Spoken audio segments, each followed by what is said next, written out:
Hi, this is Ms. Fitzmaurice, and this video is an explanation of the free response problem from 2004 B1, and that's page 1 of your free response review packet. Okay, so remember, what you should do for these problems is really give yourself only 10 minutes to solve them. Then you're going to go ahead and watch this video, and you are going to fill the reflection sheet on the next page out. Okay, so this first one says, a roller coaster ride at an amusement park lifts a car with a mass of 700 kilograms to point A, which is 90 meters above the lowest point on the track. Okay, so we have 700 kilograms and it is lifted 90 meters. First, we want to know what point on the track will it have its maximum speed. Okay, we know total energy is conserved. Okay, and the whole time we only have gravitational and kinetic, so if it's going the fastest, it's going to have the greatest kinetic. So for greatest kinetic, we need least gravitational, and what that means is it's going to be going fastest at the bottom, so this should be our point P.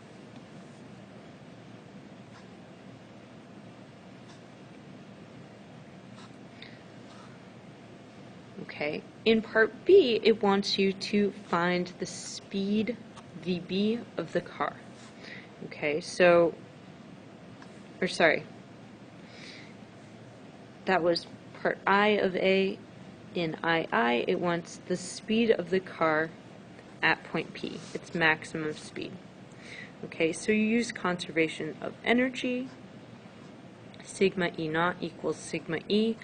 At the beginning, we have only gravitational,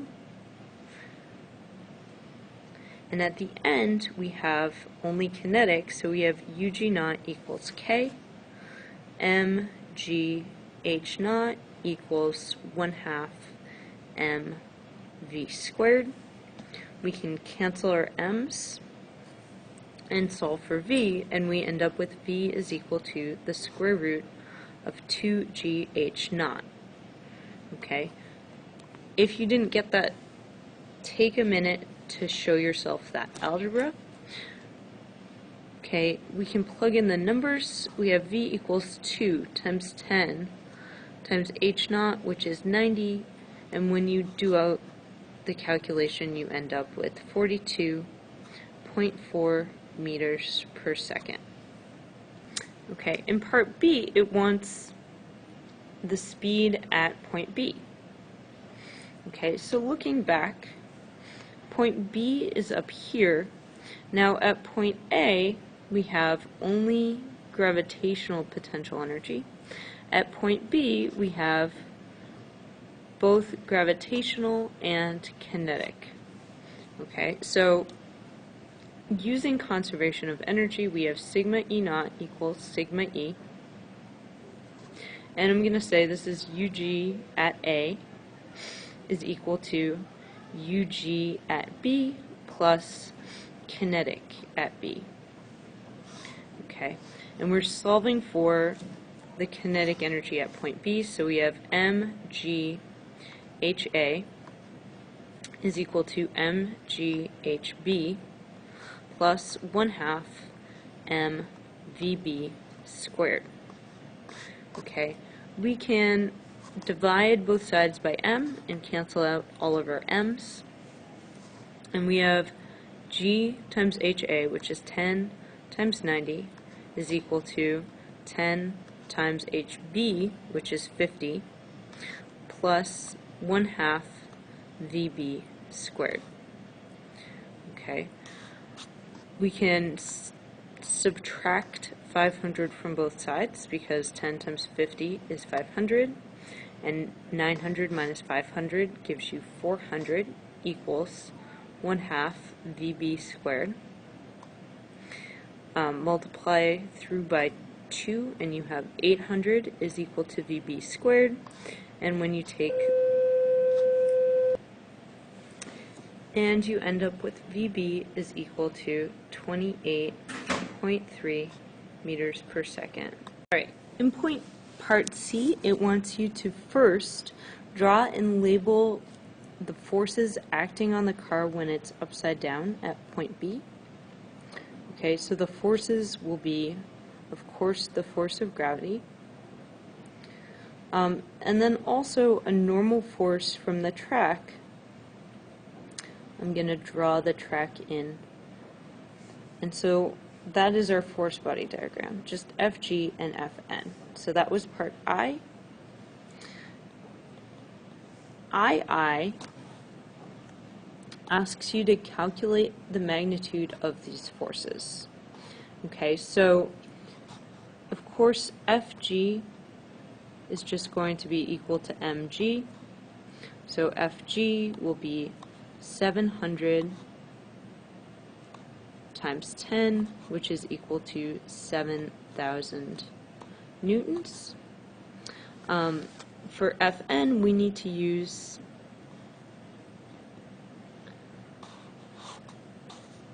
sigma Fy equals MAY. Okay, so we have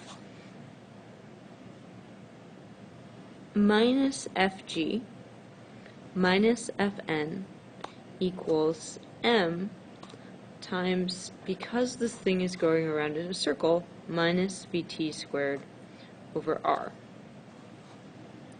And so we have enough numbers to solve now. We have negative 7,000 minus Fn equals the mass, which is 700, times negative Vt, okay, which we calculated in part B to be 28.3, so minus 28.3 squared. And the radius of our circle is 20 meters, just from the picture. Okay, if you go ahead and solve for Fn, you should end up with Fn is equal to 21,000 newtons, or thereabouts. Okay, finally, in part D, it says, now suppose that friction is not negligible. How could the loop be modified to maintain the same speed at the top of the loop as found in B? Justify your answer. Okay, so since there's friction,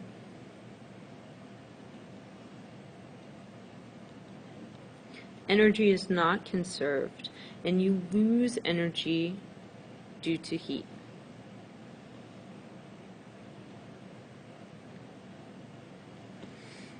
Okay, so we have sigma E minus sigma E naught is equal to Q plus W.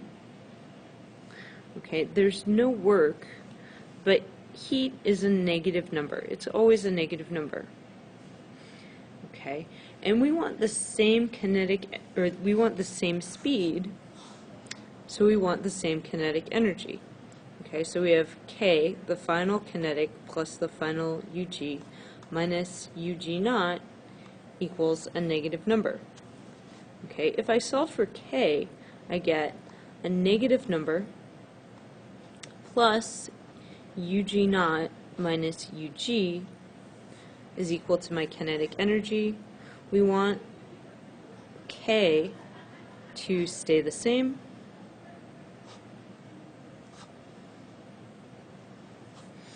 So we have to make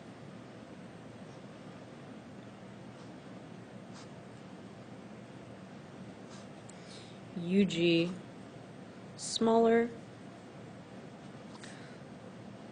So we make the height or radius smaller.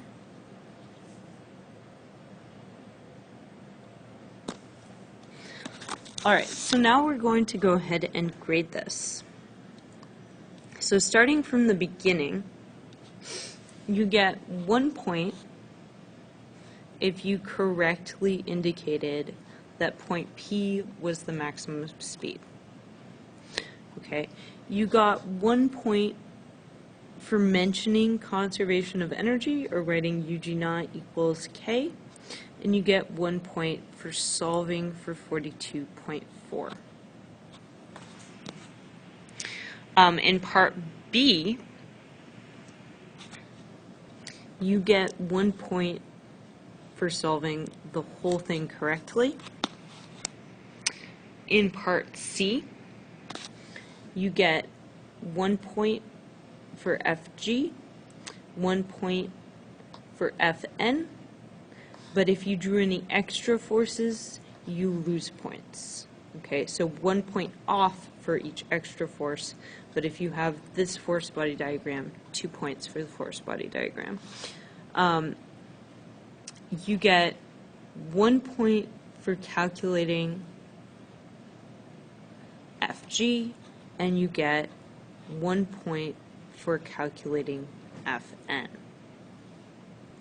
Finally, part D is also worth 2 points.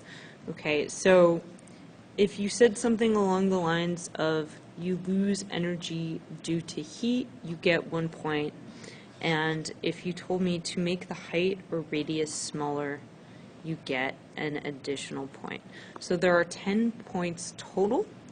What you need to do is turn to page 2 now, and you are going to reflect. So how many points did you get for A, B, C, D?